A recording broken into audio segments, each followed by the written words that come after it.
What's going on, everybody? Welcome back to another mailbag. It's been a while since I've done one of these, but I wanted to get one out on a Monday. Well, now it's Tuesday. It's in the middle of the night right now, but I've been busy prepping the channel for opening night, so I've been working. Behind the scenes, doing a lot of stuff. Hopefully you guys are excited for that. So I wanted to do a mailbag. I wanted to answer some questions before we kicked off the season, so hopefully you were able to get your question in if you wanted to ask one. And let me just say, this video is not going to be edited super heavily, so I might pause, I might say I might say this a million times. I say that all the time, and most of the time I try and edit it out, and any stuttering that I do. But this is just going to be a very roughly edited video since I don't got the time. So I'm not going to waste any more of your time. I'm going to hop into your questions. We got about 19 to get through, so this should be fun. Wait, but before we do, check out the Jusuf Nurkic player preview and any player previews you missed. I'm dropping CJs and Dames very, very soon. Now, questions. Ashley Larry asks, now that preseason has come and gone, what would you say Greg Brown's ceiling is? Thanks. And preseason didn't do anything to change my opinion of Greg Brown's ceiling. I think he has a high ceiling, but he's extremely far away from it. He's very raw offensively. Defensively, I like the way he looked, but his offensive game has a long, long way to go. However, he's extremely young, so he still has a pretty high ceiling, but the likelihood in which he reaches it is to be determined. I don't think it's super likely he ends up reaching his ceiling. Chip Z says, was Dennis Smith Jr. a good pickup? Absolutely. Chauncey thinks he was a good pickup, and I trust Chauncey. Krish Caulfield asks, thoughts on Norm possibly being our second best player next season? And I think that is extremely unlikely.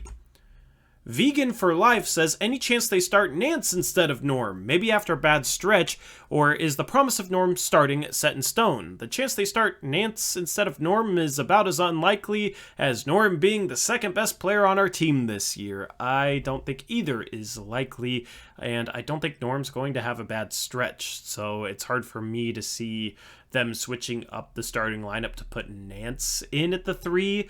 I guess Roca would be the 3 in that situation.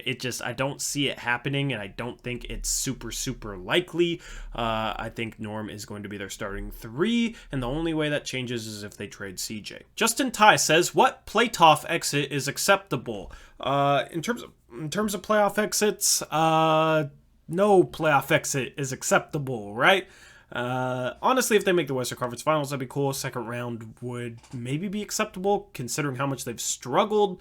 It's kind of hard to tell. That's a hard question to answer at the start of the regular season. I was hoping for some season opening questions, not some season ending questions. Cody Murray, shout out to him for being a channel member. He asks, do you think our defense will improve from last year with a very similar roster? And the only way it can go is up. I guess we could go from 29th to 30th, but there's a lot more room for improvement than there is for regression. So I think the defense will improve. They ran drop scheme all year last year, and they didn't give offenses different looks. Offenses knew exactly what they were going to be able to get against the Portland Trailblazers, and that was a ton of space off the pick and roll. They could shoot pull-up threes. They could shoot pull-up mid-range shots. They could run next to their rolling big man in a 2v1 against the drop big and shoot floaters, or even get to the rim, or even lob it to the big man. They had a beret of options off the pick and roll last season, and teams just pick and rolled us to death.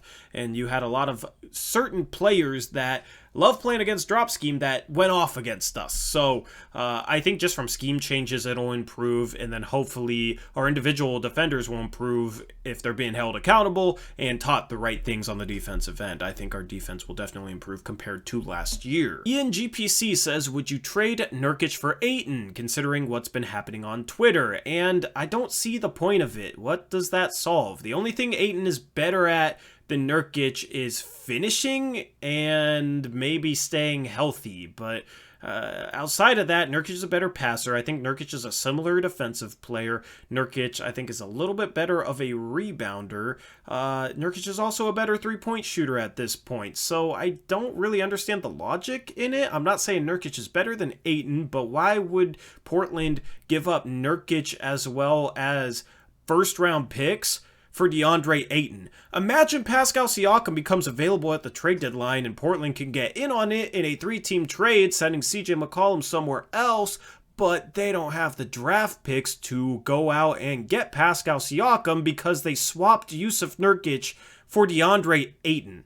It doesn't make sense. Ayton is not available either, so anybody saying, Olshey needs to go out and get him, he's not available. Just because he's unhappy that he didn't get a contract extension doesn't mean that he wants out of Phoenix, and Phoenix is not about to trade their starting center right after they just made the NBA Finals. They have his restricted free agent rights this upcoming offseason, which means they can match any offer for him. He's not going anywhere. He's not getting traded. I know there's a couple people on Twitter with a little bit of a following that are banging that drum and screaming to the heavens for DeAndre Ayton. I don't understand why. It's not even feasible. It's not going to happen. So hopefully this is the last that people throw that out there, because there's some trades to maybe be had this season, but DeAndre Ayton is not one of them.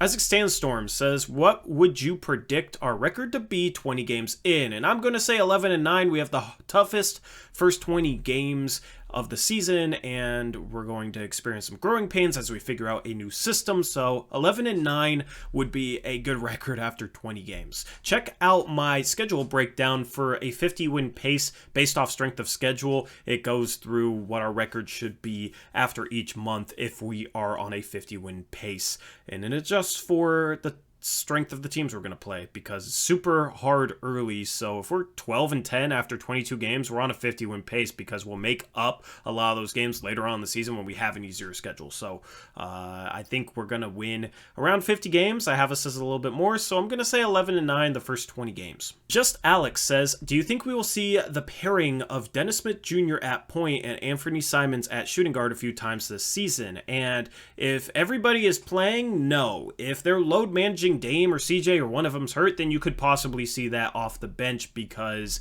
if Dame is maybe missing a game, then CJ would likely take his role as the starting point guard and then wouldn't get staggered with the bench, so you'd have to play a new guy off the bench, and that would likely be Dennis Smith Jr. at point. So I could see them being paired together if one of Dame and CJ are missing, but if both of them are playing, then I don't see that pairing happening. Yamcha, So Keaton, sorry, I don't know how to say your last name, but I appreciate the question.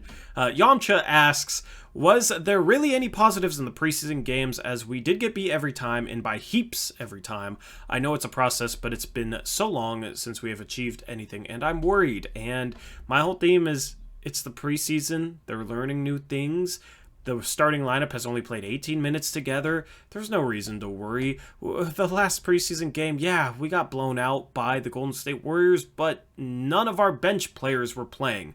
We were missing our 6th through 10th man. That's Nance, Anthony Simons, Cody Zeller, Nasir Little, Tony Snell. We were missing all those guys. So just relax. It's the preseason. We'll see how the team looks in the regular season, and it might take them some time. They might experience some growing pains. So there's no point to panic even if we have a rough first 10 games. It's going to be a work in progress. We're playing for the long run. We want to be a better team in the playoffs, and we want to develop a style of play that translates better to the playoffs. So just have some patience. It may be rough for a little bit, but I trust in the long term that things will work out. 905 says, do you think the Blazers should get Avery Bradley? And if Noah Vonleh wasn't playing for China, don't you think he would be a good pickup for the Blazers? Would you want him back? Wasn't the Blazers supposed to play today? Love the channel. The Blazers were not supposed to play today. Avery Bradley got picked up from the Lakers.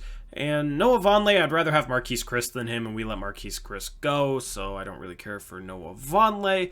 But I appreciate your support, your question, and that you love the channel. That means a lot to me. Anyway, that wraps up your questions, and hopefully you enjoyed this video. You can leave questions under this, but I'll post a mailbag prompt in a couple weeks. I want to do these every other Monday, so I'll do another one of these in a couple of weeks. If you ask a question under it, I'll probably just answer it in the comments section. So if you want your question to be included in the next mailbag, just hold off on it, and I'll post a prompt in a little bit. Anyway, I hope you're able to catch our opening day streams. We're going to be streaming on Blazers Uprise live at 3:30 p.m. Pacific time, and then we're going to do our post-game show right after the opening night game against the Sacramento Kings. And with that, I'm out of here. I hope you have a good rest of your day. Until next time, as always, peace out. Go Blazers.